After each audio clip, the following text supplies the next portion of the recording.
નમસ્કાર મિત્ર, કેમ છો બધા? મજામાં. આજે ફરી એકવાર સ્વાગત છે તમારા બધાનું મારા વ્લોગમાં. તો તમને એમ થતું હોય છે કે અહીંયા જે પણ કંઈ છે જંગલ છે. જંગલ નથી, પરંતુ અહીંયા 2 કે 3 વીઘા જમીન છે જે પડતર છે અને અહીંના માલિક સુરત રહે છે, જેના કારણે 10 થી 15 વર્ષ એ જમીન પડતર હોવાના કારણે બાવળ ઉગી આવે છે. જ્યારે પણ કોઈ પાક વાવવામાં આવે ત્યારે બાવળ અને કળ ઉગી આવે છે અને તે પાક સારો નથી થતો. તો આપણે અહીંયાથી જઈ રહ્યા છીએ ડેમે, જેનો વ્યૂ કંઈક આવો છે. હું તમને બતાવું, તો બન્યા રહો આગળ સુધી વ્લોગમાં. ડેમે જવા માટે અહીંયાથી હાલવું પડે છે, જે તમે જોઈ રહ્યા છો. તો મિત્રો, આ જે પણ કંઈ બતાવી રહ્યું છે બધા બાવળ છે.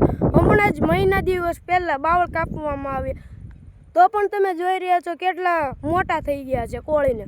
આ વરસાદી વાતાવરણના કારણે આ બધું જ પાણી ભરાઈ ગયું છે, તે તમે જોઈ રહ્યા છો.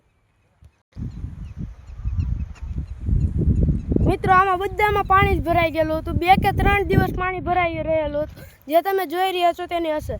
અત્યારે બધી જ જમીન પોપડા થઈ રહ્યા છે, જે તમે જોઈ રહ્યા છો.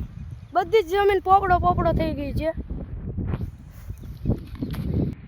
જો મિત્રો, આ તમે જોઈ રહ્યા છો આપણો ડેમ છે.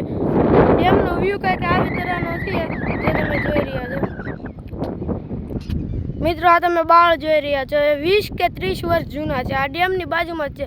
ગમે એટલું પાણી આવે તો પણ એ બાવળને કશું જ થતું નથી. આમ તો આપણે જોઈએ જ છીએ કે કેટલા વર્ષો જૂના લીમડા પીપરું એ તણાઈને વહી જાય છે અને પડી જાય છે વરસાદમાં. તો આ બાવળ એમને અડી રહેલા છે, એને કંઈ પણ થતું નથી, અસર પણ નથી થઈ. એટલો બધો વરસાદ આવ્યો કે વાવાઝોડું આવ્યું, એ તમે જોઈ રહ્યા છો. આ તમે જોઈ રહ્યા છો પાણકાની પાળો બનાવેલો છે. એ કોણે બનાવ્યો એ તો હજી સુધીમાં કોઈને ખબર નથી. એ વર્ષો જૂનો પાળો છે, જે હજી પણ પાણકો એમાં એક નીકળીને તણાયો નથી, એ તમે જોઈ રહ્યા છો.